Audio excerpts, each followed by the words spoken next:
अस्सलामुअलैकुम गाइस, मेरा नाम उमैर इस्माइल है। मैं एक होम्योपैथिक डॉक्टर होने के साथ साथ एक माहिर नफ्सियात भी हूँ। आपको कोई भी फ़िज़िकल या मेंटल इशू हो तो आप विदाउट एनी हेजिटेशन मेरे साथ कांटेक्ट कर सकते हैं। And store. और मेरे क्लिनिक का नाम आज है का हमारा टॉपिक है यूरिक एसिड। यूरिक एसिड एक ऐसा प्रॉब्लम है जो कि आजकल बहुत आम हो रहा है। उसकी वजूहात बहुत सी हो सकती हैं। इस वीडियो में हम उसकी सिम्टम्स, उसकी कॉजेज़ और कुछ बाअसर होम्योपैथिक मेडिसिन का मुतल्लिक आपको इन्फॉर्मेशन देंगे। तो आइए चलते हैं वीडियो की जानिब। तो आज का जो सबसे पहला सवाल है कि what is uric acid. Uric acid है क्या? यूरिक एसिड हमारी बॉडी में कहाँ से आता है? यूरिक एसिड जो है वो एक कॉम्बिनेशन है नाइट्रोजन, ऑक्सीजन और हाइड्रोजन का। ये कंपाउंड की शक्ल में होते हैं। जब हमारी बॉडी में प्रोटीन की कंजम्पशन होती है तो मेटाबॉलिक प्रोसेस होता है। उस मेटाबॉलिक के बाई प्रोडक्ट जो होता है वो होता है यूरिक एसिड। जब यूरिक एसिड की मिकदार एक नॉर्मल मिकदार से ज़्यादा हो जाती है तो फिर क्या होता है कि वो यूरिक एसिड की एक्सेसनेस हो जाती है। जब भी यूरिक एसिड ज़्यादा होगा तो उसकी वजह से हमारे जॉइंट्स में क्रिस्टल टाइप बनना शुरू हो जाएंगे। तो जब वो क्रिस्टल हमारे स्मॉल जॉइंट्स में बनना शुरू होंगे तो हमारे लिए बहुत तकलीफ़ दे सूरत होगी। वो तकलीफ़ दे सूरत हाल की वजह से हमारे जो हैं स्मॉल जॉइंट्स जैसे कि फिंगर की जॉइंट्स हो गए, उसके बाद हमारे जो पाँव का अंगूठा है, ठीक है, इसके जो जॉइंट्स है यहाँ पे क्रिस्टल बनना शुरू हो जाते हैं।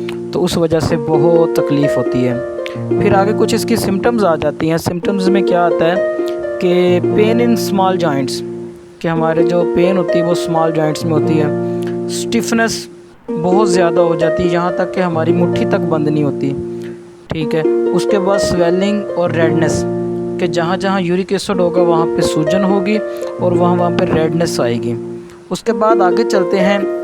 इसके जो कॉजेज़ पहले भी आपको बता चुका हूँ कि ये जो हमारे बाई प्रोडक्ट होता है हमारी बॉडी में, जो हम प्रोटीन कंज्यूम करते हैं उसकी वजह से ये क्या होती है, इसका बाई प्रोडक्ट होता है। और जब इसकी एक्सेसनेस हो जाती है तो ये हमारी बॉडी में स्टोर होना शुरू हो जाती है क्रिस्टल की सूरत में।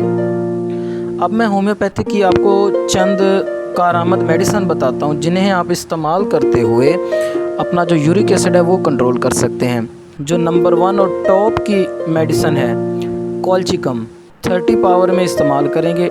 रोज़ाना इसकी 2 बूंद डायरेक्टली ऑन टंग लेंगे। ये तब दी जाती है पेशेंट को जब पेशेंट के पाँव में सूजन हो, वहाँ पे लाली हो और छूने से दर्द होता हो। उसके बाद जो नेक्स्ट मेडिसिन है वो है एसिड बेंस।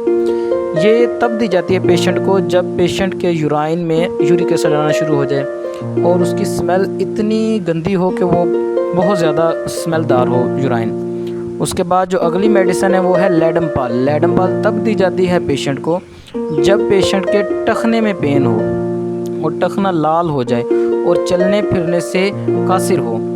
उसके बाद जो अगली मेडिसिन है वो है ग्वानिकम। ग्वानिकम मेडिसिन तब दी जाती है जब के जो फिंगर है वो डिसफॉर्मेट हो जाएं, कि उनका जो साइज़ है, उनकी जो शेप है वो क्या जो टेढ़ी हो जाएं, ठीक है, तब दी जाती है। उसके बाद जो अगली मेडिसिन है वो है लिथियम कार्ब, 30 पावर में दी जाएगी। ये तब मेडिसिन दी जाती है जब के जॉइंट्स में और पूरी बॉडी में स्टिफनेस आ जाए, कि जब बंदा सो के उठे सुबह के वक़्त तो उस वक़्त क्या होता है कि बॉडी और शोल्डर में स्टिफनेस आई होती है। ये मेडिसिन तब दी जाती है लिथियम कार्ब। उसके बाद जो अगली मेडिसिन है वो है ब्रायोनिया एल्बा, 30 पावर में। ये कब दी जाएगी पेशेंट को? ये पेशेंट को तब दी जाएगी जब उसके स्मॉल जॉइंट्स में पेन हो, लेकिन जब दबाया जाए तो उसको उससे सुकून मिलता हो। ब्रायोनिया एल्बा तब दी जाएगी।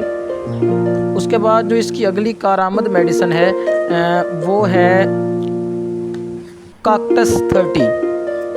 काक्टस 30 तब दी जाएगी जबकि उसकी टांगें सूज जाए, टांगों में इतनी ज़्यादा सूजन आ जाए यूरिक एसिड की वजह से। उसके बाद जो अगली मेडिसिन है वो है आर्टिका यूरिनस। ये मदर टिंचर की फॉर्म में यूज़ करेंगे। ये तब देंगे जब यूराइन जो है, पेशाब जो है वो काला आए और उसमें स्मेल हो।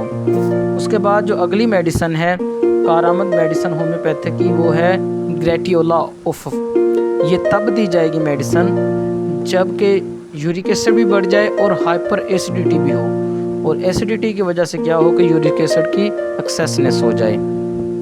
ये कुछ कारआमद और इम्पोर्टेंट मेडिसिन थी जिनसे हम यूरिक एसिड कंट्रोल कर सकते हैं। उसके बाद कुछ नेचुरल ट्रीटमेंट्स हैं जो कि हम यूरिक एसिड के लिए कर सकते हैं। उसमें सबसे जो बेहतरीन ग़िज़ा है वो है मूली। मूली जो कि यूरिक एसिड को कंट्रोल करने में बहुत ही मददगार साबित होती है। उसके बाद कौन सी ऐसी फूड हैं जिन्हें हमें अवॉइड करना चाहिए यूरिक एसिड के लिए। उसमें पालक, टमाटर, पनीर, एग, फ़िश और उसके बाद है बिरयानी। ये हैं वो फूड जिनको हमें इस्तेमाल नहीं करना चाहिए यूरिक एसिड में। और उसके बाद मैं फिर से बताना चाहूँगा, जो भी मेडिसिन इस वीडियोज़ में बताई गई हैं वो सिर्फ़ और सिर्फ आपकी एजुकेशन के लिए है। कोई भी मेडिसिन अपने डॉक्टर की हिदायत के बिना ना ही इस्तेमाल की जाएगा। तो दोस्तों, ये थी आज की हमारी वीडियो। तो आपको आज की वीडियो कैसी लगी आप हमारे कमेंट सेक्शन में जाके हमें बता सकते हैं। आपको कोई भी प्रॉब्लम हो आप मुझे जीमेल कर सकते हैं। डिस्क्रिप्शन पे मेरी जीमेल और मेरा कॉन्टैक्ट नंबर है। तो आप कोई भी इन्फॉर्मेशन हासिल करना चाहते हैं, कोई भी मेडिसिन के मुतालिक पूछना चाहते हैं तो आप मुझे मैसेज कर सकते हैं। शुक्रिया। Umair homeo clinic and store. Please मेरे चैनल को लाइक एंड सब्सक्राइब करें और बेल आइकन को प्रेस कर दें ताकि आइंदा आने वाली वीडियोज़ का नोटिफिकेशन आपको